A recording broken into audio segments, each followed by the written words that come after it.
Hey, so in this video I'm going to share 8 tips which might help explain why you're not getting the results that you want to get. So first of all, number 1 is carbs. A lot of us tend to eat more carbs than we should.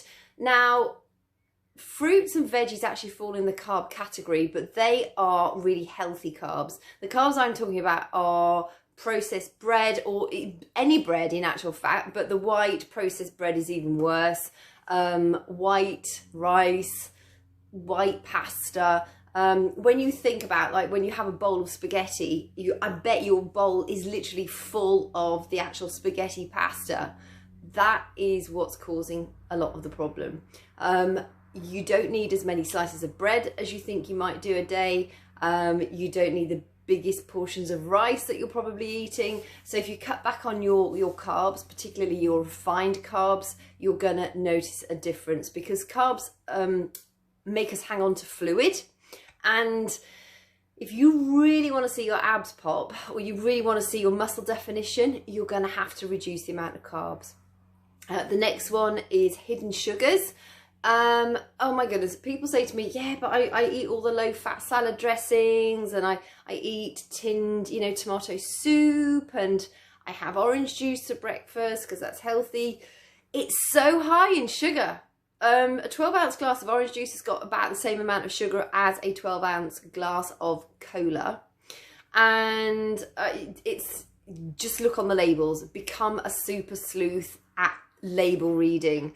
You want your fibre to be higher than the sugar content, ideally. So for instance, if you've got per 100 grams, you might have, say, 9 grams of sugar. That's still quite high. You want to be around about 9 grams of fibre, and that's probably going to be fairly tricky to achieve when you've got that amount of sugar. Ideally, you want 1 for 1, or ideally have your fibre higher than the sugar.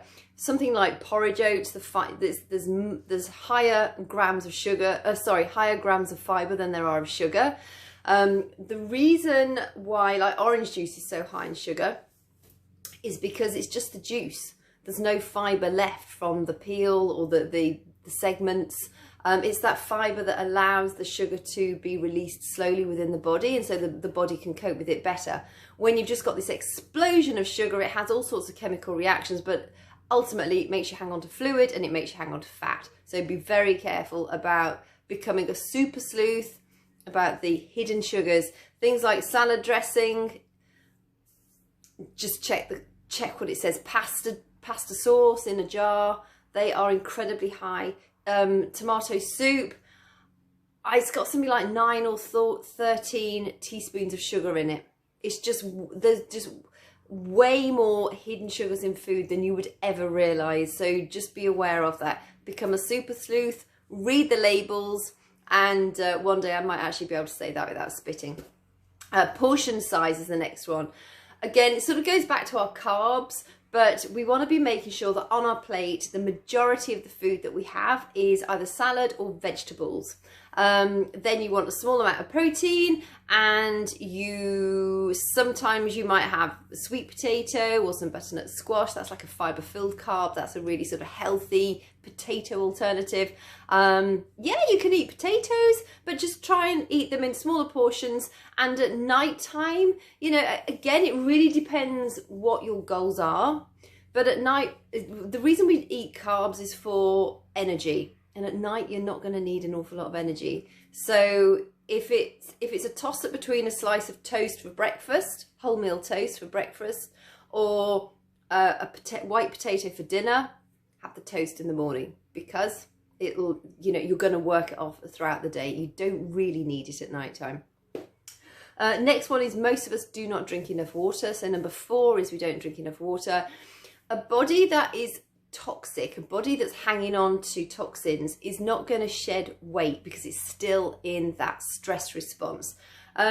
People think that stress is just being frightened down a dark alley or being frazzled from a long day at work. Nutritional stress and thirst also cause stress. It's the same stress. It releases the same stress hormones within our bodies.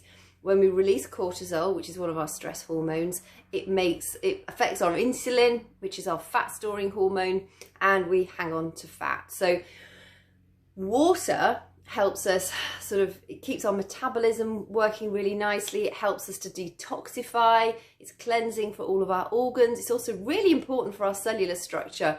83% of our lungs are comprised of water. 73% I think is brain and something else which I've forgotten.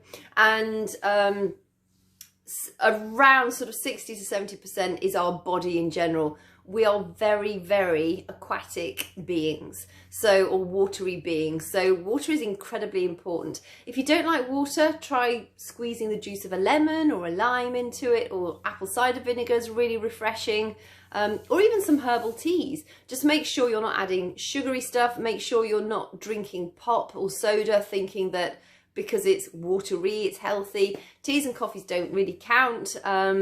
Unless it's like a herbal tea, which is non-caffeinated. Teas and coffees tend to be acidic, which again is not, if you're going for, you want to get the results on the scale, you need to be helping your systems. And so drinking too much tea and coffee is going to overload your system too. So ideally water. And to know how much water you should be drinking as a guideline, take your weight in pounds, divide that by 2.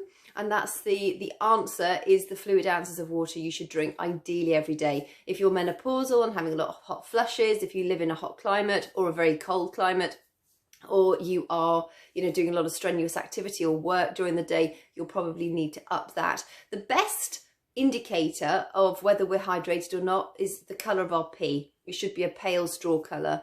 If it's any darker, or if it's virtually see-through, then see-through, you're drinking too much water. If it's quite dark, you need to probably drink more water. Just be also mindful that some medications can actually turn the colour of your pee a different colour.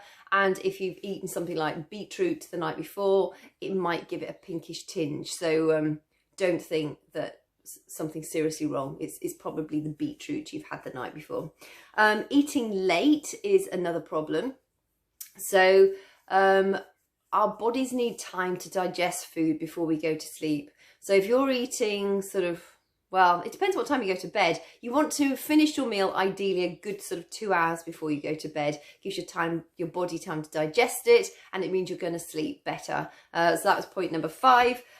Number 6 is if you are doing a workout that helps you build muscle. Like right now, my appetite is on fire, but it's because I'm doing a fairly heavy duty workout program and I'm building muscle. So my healthy weight on this particular program is about 3 pounds heavier than I am on some of the other programs, and it's just because I'm building muscle. That's why it's very important to take your before and after photographs. It's very important to take your measurements, because those will give you the truest guidance. If you are, if you're building muscle and you've not got an awful lot of muscle to begin with, and you've got a lot of fat to shed, you're going to replace a lot of that fat weight will be replaced by muscle. And of course, a pound of muscle of fat might be that size, a pound of muscle might be that size. So, your measurements are going to go down, but your weight might not move much at all. And then stress is a serious weight holder. Again, I mentioned it earlier, but cortisol, when you're frazzled, when you're stressed, your body releases cortisol, which causes us to release our insulin, which is our fat storing hormone, and essentially our body goes into the fight and flight response, and we tend to hold onto fat, particularly around our belly. So trying to reduce the level of stress on every level, not just like a boss that bosses you around or walking down dark alleys at night. That also includes making sure that you are prioritizing your sleep, which I'm coming on to in a minute, and you're eating stuff that enhances your health, doesn't put you into nutritional stress, and make sure that you're drinking sufficient water, again, which is going to help enhance your health. And then finally, the 8th point is sleep. Make sure you prioritize your sleep. It's incredibly important.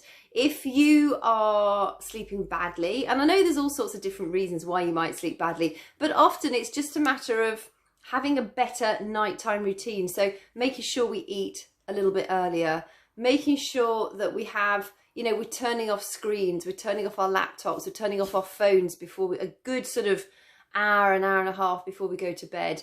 Have a house that's dark so that your body can naturally go into sort of that sleep mode before you actually get into bed. Instead of reading something or watching a film on your screen, maybe read a book. An old-fashioned paper book is one of the best ways. Meditation's really great.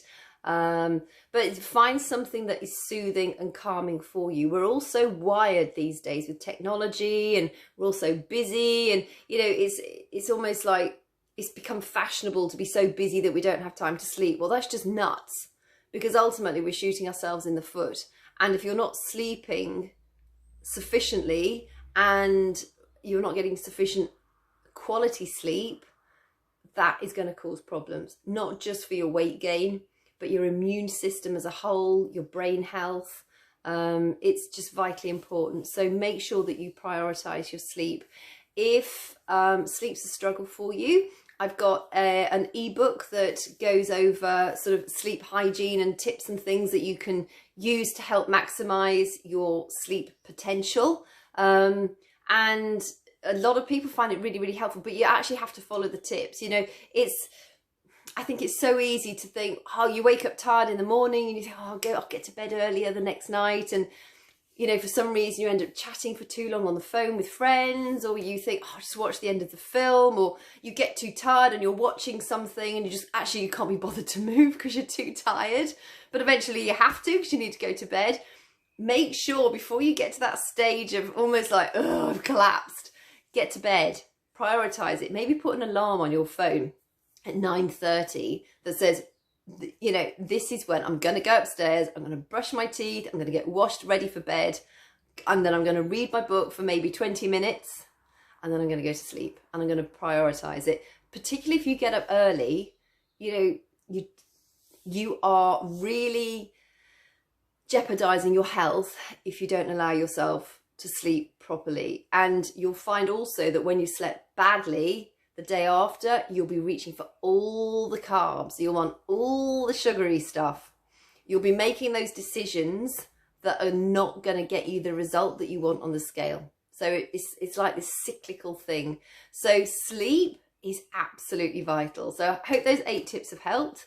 And if you want that sleep hygiene document, sounds really dull, doesn't it, sleep hygiene? But it's an ebook that it's got easy steps to help you maximize your sleep. It's got plenty of other steps that I haven't mentioned today in this video. So if you want those, let me know and I will give them to you. So have a great rest of your day and catch you soon.